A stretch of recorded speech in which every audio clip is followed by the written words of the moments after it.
Alors, je reviens sur la notion de don. Parce que vous savez que mes travaux sur le tétragramme euh, ont abouti à l'idée que le vrai nom de ce Dieu, si on peut dire, c'est Yaoud. Yud He Vav Dalet, qui totalise non plus 26 mais 25 points en guématrie. Parce que le Dalet et précède le He, le deuxième He d'un seul point. Et donc, le Yaoud, c'est celui qui est remercié. Et qui est remercié? Ben, c'est celui qui a fait un don. Donc finalement, on reçoit quelque chose et on est reconnaissant, on fait preuve de gratitude envers celui qui nous a donné ce qu'il nous a donné, ce qui n'empêche pas que ce n'est pas simplement une relation, comme j'ai dit à plusieurs reprises, bilatérale. Ce que j'ai donné, je dois le transmettre à d'autres encore. Ça m'a fécondé, donc quelque chose qui va continuer à exister. Et je reprends le modèle, l'homme donne à la femme et la femme donne à l'enfant, etc., etc. Alors, en musique, c'est pareil. Le compositeur a reçu un don et il produit pour une troisième personne, un don de Dieu, sous la nature, et il y a un tiers qui est le pianiste, qui est l'instrumentiste, qui va, qui va transmettre de façon une forme de ruissellement, qui va ouvrir, qui va répandre, qui va multiplier. Le mot d'ailleurs existe dans la Bible.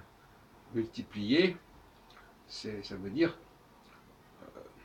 partir d'un point relativement singulier et puis le diversifier, le démultiplier, l'augmenter, le faire croître, etc. Et à ce sujet, je fais une petite digression qui m'a été signalée l'autre jour.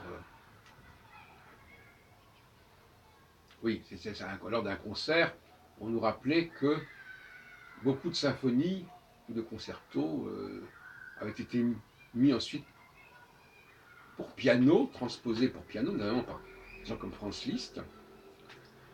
Et la personne qui jouait justement ces pièces vous avait expliqué que avant l'invention du phonographe, eh bien, le piano était une sorte de substitut.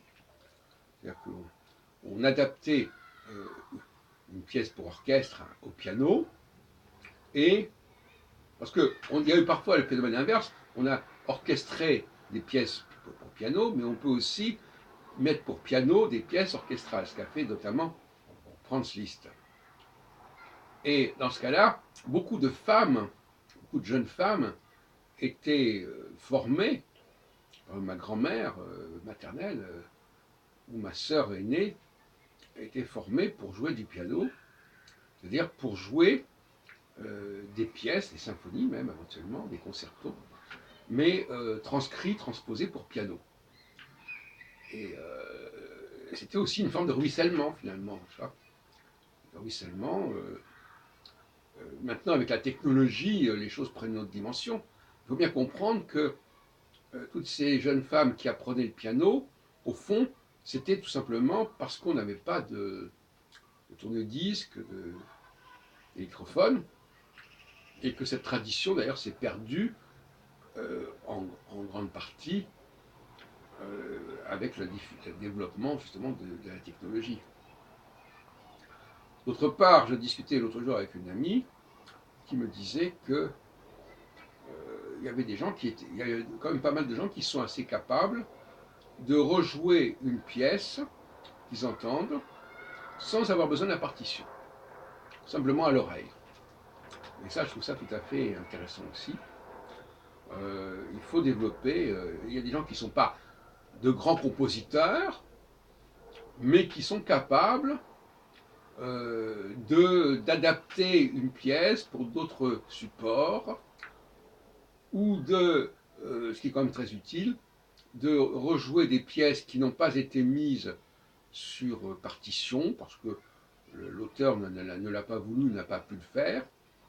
Et donc finalement, tout ça, ce sont des processus qui permettent de diffuser. Donc, à partir du don initial, eh bien, il y a un ruissellement qui se fait à toutes sortes de niveaux et qui est vertical. C'est-à-dire que le don, c'est toujours quelque chose qu'on donne à quelqu'un qui n'a pas cette chose-là. Je ne vais pas donner quelque chose à quelqu'un qui l'a déjà. Donc le don, c'est toujours la marque d'un manque, c'est la reconnaissance d'un manque.